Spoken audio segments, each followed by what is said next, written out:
is a pivotal moment because today we're confronting a system that failed to do the one thing that it is tasked with, and that is to protect our children. I'm going to be blunt because, quite frankly, sugarcoating is how we got here. The system failed. And when a child pays the price, excuses are not acceptable. We are dealing with a convicted sex offender, someone who broke probation again and again and again, who snuck into an elementary school and is now accused of sexually assaulting a 10-year-old little girl. This individual had already been convicted in 2021 for sexually assaulting a 16-year-old with autism. He was assigned only a level 2 registered sex offender at the time. This is all while being on probation, federal probation, where he was offered a plea deal from the Maricopa County Attorney's Office, probation for the lowest possible charges, a gentle tap on the wrist, given to a child predator who pled guilty to sexual conduct with a minor and who was allegedly involved with human smuggling across our southern border. Since 2021, he violated probation 4 times. 4 times he showed us exactly who he was. 4 times the system looked away. 4 times the public was told, he'll be fine.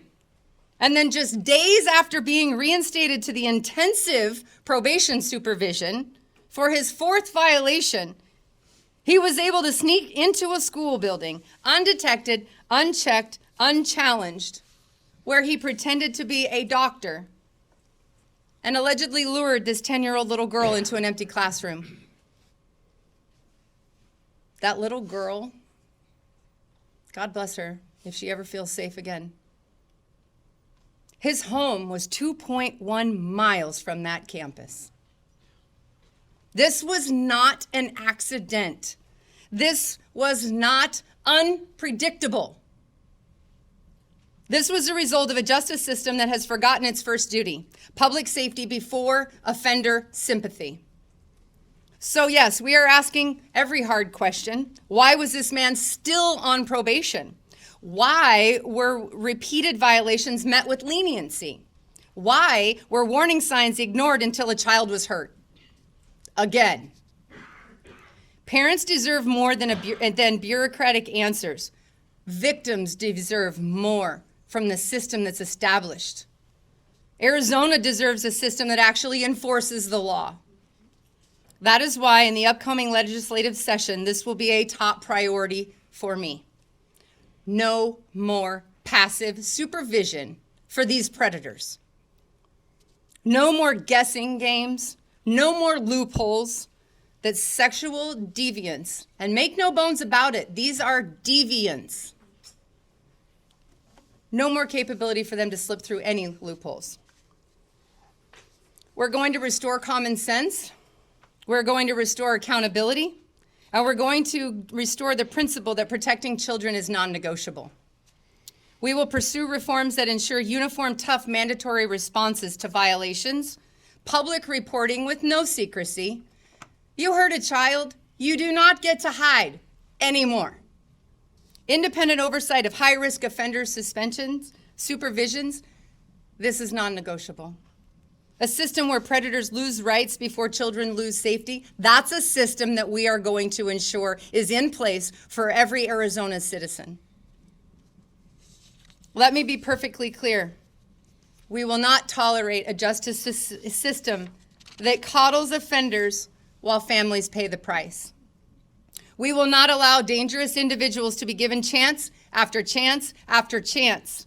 We will not accept the culture of leniency that allowed this to happen. Because quite frankly, there should be no culture of leniency when it comes to the molestation and sexual assault of the children of the state of Arizona. Amen. And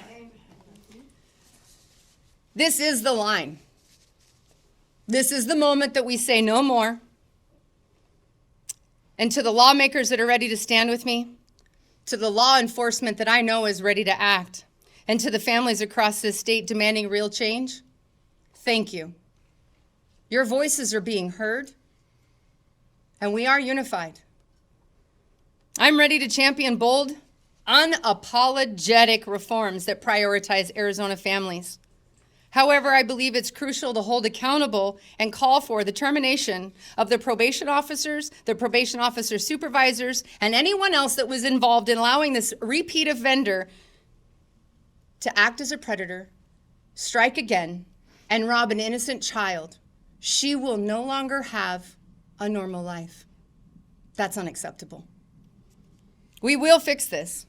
We will rebuild the accountability. We will protect Arizona's children with strength, clarity, and conviction that they deserve. And before we continue with our next speaker, I would like to take this moment to offer our heartfelt prayers for that brave little girl, her family, and her community. And I request that all the prayer warriors out there put them in your prayers, that they may find some comfort in these horrific times. Thank you.